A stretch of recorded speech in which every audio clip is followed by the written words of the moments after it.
des droits des journalistes. Ça veut dire, sur 3 mois, ça veut dire qu'il y en a 3 par semaine. Et que c'est en recrudescence par rapport de plus 52% par rapport à la même période l'année dernière. C'est un exemple reconnu même pour l'UNESCO. Qui s'appelle Alternative, qui est basée à Montréal.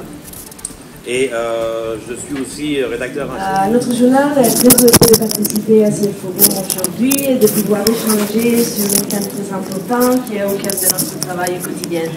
Le droit à la communication et l'accès à l'information, c'est-à-dire la liberté individuelle et collective d'informer et de s'informer.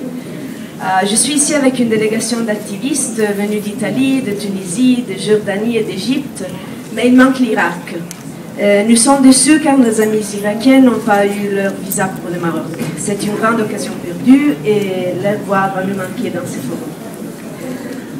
Nous sommes ici ensemble venus de nombreux pays du monde entier, c'est pourquoi je vais expliquer en quelques mots la situation de l'information en Italie.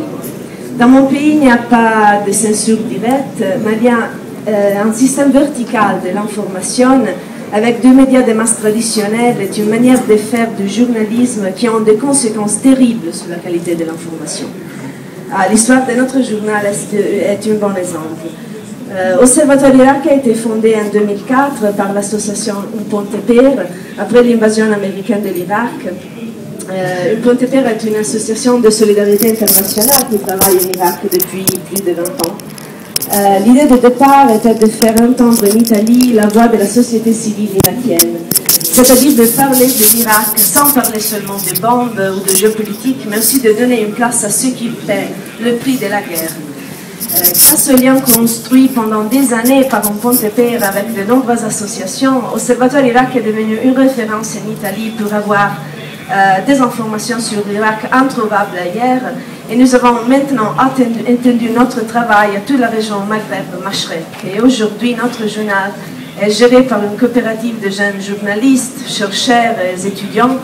Nous sommes tous bénévoles et nous travaillons pour une information alternative venue de la base sur des thèmes ignorés ou mal couverts par les médias traditionnels italiens.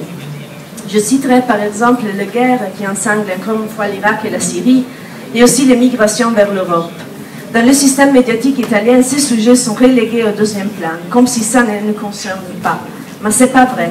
Tout cela se passe chez nous, dans la Méditerranée que nous partageons avec les pays de la rive sud. Notre politique extérieure et notre armée sont impliquées directement.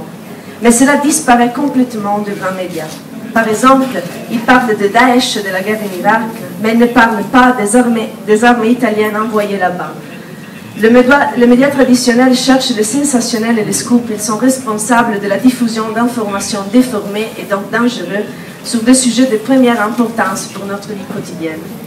Les violations des droits de l'homme sur la rive sud nous concernent directement. Avoir la liberté d'informer sur ce qui se passe dans le monde interpelle notre droit à l'information. Les seules choses qui semblent intéresser nos médias, c'est les conséquences des conflits, surtout les migrations et les réfugiés qui pourraient venir chez nous. La Méditerranée, qui devait être une mer commune, partagée entre les pays de la rive nord et sud, est devenue le paradigme de l'inégalité nord-sud, de la domination, du refus de la dignité et de l'égalité entre les peuples. Les discours des médias de masse sur les migrants jouent un rôle central. Ils ne parlent jamais des politiques migratoires européennes ou des choix du gouvernement italien ou des raisons qui poussent des milliers de personnes à fuir leur pays. Ils encouragent seulement les stéréotypes négatifs. Ils ne disent jamais que notre gouvernement a été complice pendant des années de dictatures qui ont dévasté les sociétés du Sud et violé systématiquement les droits de l'homme. Ils ne disent jamais que nos entreprises font de bonnes affaires sur l'évaluation des droits des travailleurs du Sud. Par exemple, en 2011, le printemps arabe a été raconté comme un réveil à l'improviste du peuple arabe, pas comme la conséquence directe de dictatures que nous avons soutenues. Et cet été, quand Israël a attaqué encore une fois la bande de Gaza, ils ont parlé de guerre, mais jamais d'occupation. Quand Daesh a attaqué l'Irak, ils ont parlé d'attentats, mais jamais de 10 ans d'occupation américaine et de politiques destructrices au service de seuls intérêts occidentaux. En somme, l'information sur la Méditerranée est toujours déformée et incomplète. Les médias de masse ne donnent jamais aux citoyens les outils pour comprendre ce qui se passe. Il s'agit d'une violation de notre droit à la communication et de notre droit à une information libre, complète et impartiale. Heureusement, il y a de nombreuses initiatives contre ce système médiatique, de petits groupes qui travaillent sur des sujets variés, essaie de proposer une idée alternative du journalisme pour donner au public les moyens d'analyser et de comprendre. À Observatoire Irak, nous nous concentrons sur la rive sud de Méditerranée et nous sommes convaincus que de nombreuses luttes et revendications sont les mêmes partout. Nous avons donc choisi de prendre comme point de référence l'état des droits de l'homme et de décliner nos analyses selon ce référentiel. Nous avons choisi de faire de l'information alternative, de donner la parole à tous. Les journalistes, les activistes, les défenseurs des droits de l'homme, les citoyens journalistes, les syndicalistes, les membres des associations de la société civile. Tous ont un rôle à jouer dans la diffusion des informations, le plus souvent en utilisant les nouveaux médias et les réseaux sociaux. C'est partout le même défi lancé au système médiatique qu'aux médias traditionnels dans les pays du Sud comme en Occident.